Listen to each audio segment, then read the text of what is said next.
भक्तजनों, कैसे हो सालो? मैं कांग्रेस पार्टी से नहीं हूं। यहां के साथी बताएंगे हमने कई बार कांग्रेस का विरोध भी किया है, लेकिन आज मैं कांग्रेस का वोट मांगने के लिए क्यों आया हूं आपके बीच? इसलिए कि आज इस देश में और हरियाणा प्रदेश में झूठ की सरकार है, लूट की सरकार है और फूट की सरकार है। पता है ना आप सबको? नहीं पता है? कहां पता है? हाथ ऊपर करो, किसको पता है? इस सरकार को उखाड़ फेंकने के लिए, निवेदन करने के लिए आपके यहां का बच्चा, यहां रेवाड़ी के पास सहारणवास गांव का बच्चा आपके सामने हाथ जोड़ के खड़ा हूं। राहुल जी, ये जो तीनों समस्याएं हैं उसका बहुत बड़ा शिकार है ये दक्षिण हरियाणा। झूठ का शिकार इसलिए है कि यहीं रेवाड़ी से नरेंद्र मोदी जी ने अपना प्रधानमंत्री बनने का सिलसिला शुरू किया था। कहा था इस इलाके के सेनानियों को मैं ये दूंगा वो दूंगा, और दिया क्या? अग्निवीर की स्कीम दी। सफेद कपड़ा ओ 20 साल की नौकरी को खत्म करके ठेके की 4 साल की नौकरी दी, और इस इलाके में 1,500-2 हजार भर्तियां हर साल होती थी, उसको घटा के 400-500 कर दिया। इसलिए ये झूठ की सरकार है। आपके बीच इसलिए हूं कि राहुल गांधी और कांग्रेस पार्टी ने वायदा किया है कि अग्निवीर स्कीम को खत्म करेंगे, प्रॉपर भर्ती शुरू करेंगे। इस लूट का शिकार भी ये दक्षिण हरियाणा है। ये कोई धान का प्रदेश नहीं है, ये बाजरा का, सरसों का और थोड़ा गेहूं का प्रदेश है।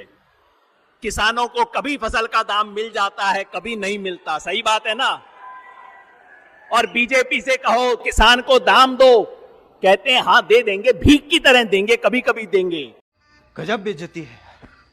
मैं यहां पे इसलिए हूं कि राहुल गांधी और कांग्रेस पार्टी कहती है कि हम किसानों को एमएसपी की गारंटी, कानूनी गारंटी देंगे, लिख के गारंटी देंगे, इसलिए यहां हूं।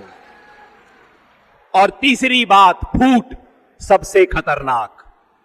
झूठ और लूट का तो फिर भी मुकाबला हो जाता है, लेकिन जो भाई भाई को लड़ाए उसका कोई मुकाबला नहीं है। ये बड़ी अच्छी बात कही आप। हरियाणा में इन्होंने सिर्फ हिंदू मुसलमान का खेल नहीं खेला, 35-1 का खेल खेला है।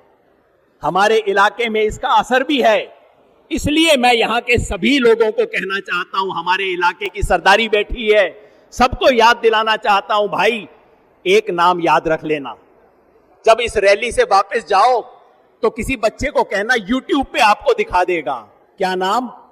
मंगेश यादव। उत्तर प्रदेश में बस यूट्यूब देख लेना, मंगेश यादव कौन था, उसकी हत्या उत्तर प्रदेश पुलिस ने क्यों की थी, बाकी सब अपराधियों को क्यों बचाया था, सिर्फ मंगेश यादव की हत्या क्यों हुई थी, आपको सच्चाई समझ आ जाएगी।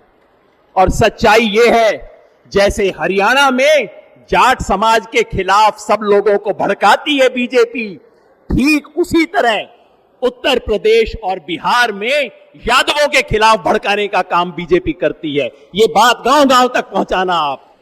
भाई ये किसी के सच्चे नहीं है, ये सिर्फ कुर्सी के सच्चे हैं। भाई भाई को भिड़ाने वाले लोग हैं, हमें इसके चंगुल में नहीं आना।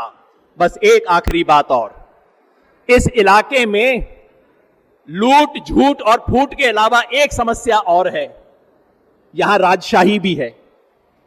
कड़वी बात है, मैं कह दूं, हमारी बहन अनीता बैठी हैं, ये अटेली वाली हैं, ये राजशाही खत्म करेंगी ऐसी मेरी उम्मीद है। होगी?